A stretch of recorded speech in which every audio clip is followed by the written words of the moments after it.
किसान बड़े खुश हैं कि जो पराली अभी तक उनकी समस्या थी उससे अभी हमने हेडलाइन देखी कि जहाज का जो फ्यूल होता है, पराली जो अभी तक एक प्रदूषण का कारण थी और दिल्ली में खासतौर पर एक बड़ी चिंता का विषय थी, उस पराली का भी कुछ इस्तेमाल करने का आपने ऑलरेडी प्लान बना रखा है। देखिए, पराली से बायो सीएनजी और बायो एलएनजी बनता है।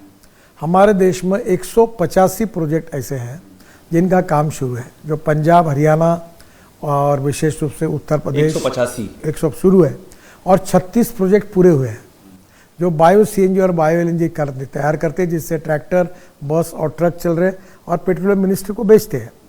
पराली से पानीपत में एक शुरू हुआ है जो 1 लाख लीटर इथेनॉल बनाता है, 150 टन बायो बिटुमिन बनाता है और अब बायो एविएशन फ्यूल बनाएगा।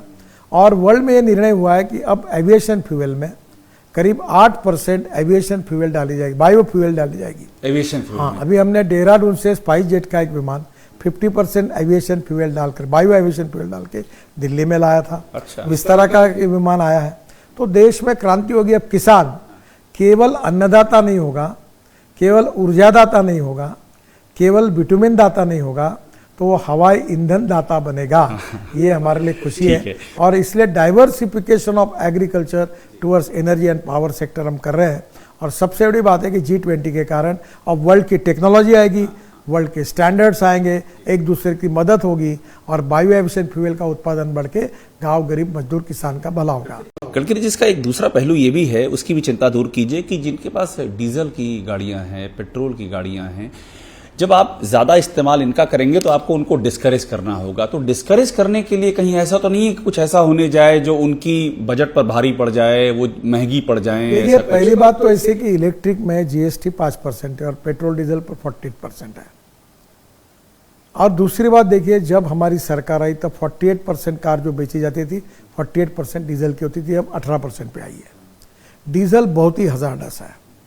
तो मेरा अनुरोध है कि LNG, CNG, ethanol, hydrogen, electric, methanol, इससे प्रदूषण कम होगा। और जैसे मैंने आपको बताया कि दिल्ली में हमारे लोगों का जीवन, लाइफ 10 से 12 साल प्रदूषण कम हो रहा है और इसलिए import substitute, cost effective, pollution free और इंडिजिनियस हमारी नीति है। और इसलिए मैंने मैन्युफैक्चरर को कहा कि आप ही बायो फ्यूल पे जाइए, अल्टरनेटिव फ्यूल पे जाइए। फ्लेक्स इंजन लाया हमने, ये मैन्युफैक्चरर से बोला है आपने? हाँ, वर्ल्ड की पहली फ्लेक्स इंजन इनोवा जो 100% बायो इथेनॉल पर चलती टोयोटा की गाड़ी मैंने लॉन्च की और उस गाड़ी में अब 60% वो बिजली तैयार करेगी और 40% बायो इथेनॉल पर चलेगी।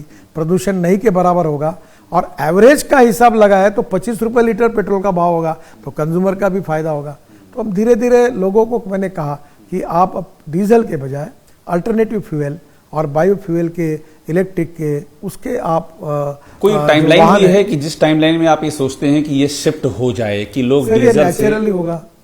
अभी आपके पास अगर पेट्रोल की कार है तो आपका 30,000 रुपये महीना खर्चा है, इलेक्ट्रिक कार का 2,000 रुपये है, तो आप लेनी ही है कार, मेंटेनेंस कॉस्ट भी नहीं लगेगी।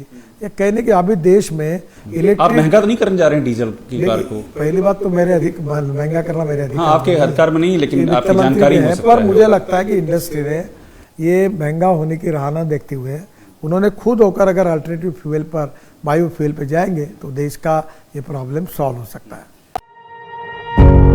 पत्रकारिता कोई इमोशन नहीं है, ना अपना कोई ज्ञान देना है और ना कोई विचार थोपना है। पत्रकारिता क्या है? पत्रकारिता का मतलब है सही जानकारी इकट्ठा करना और तथ्य बताना। पत्रकारिता आज जितने महत्वपूर्ण दौर में है, शायद पहले नहीं थी। इस दौर से निकलने के लिए सिर्फ सच दिखाने की जरूरत है, वो सच जो आपके हित को आगे रखे। इसलिए अब रात 9 बजे प्राइम टाइम नहीं होगा, ये आपका टाइम है। जगविंदर पटियाल के साथ देखिए पब्लिक इंटरेस्ट, सोमवार से शुक्रवार रात 9 बजे सिर्फ एबीपी न्यूज पर। एबीपी न्यूज आपको रखे आगे।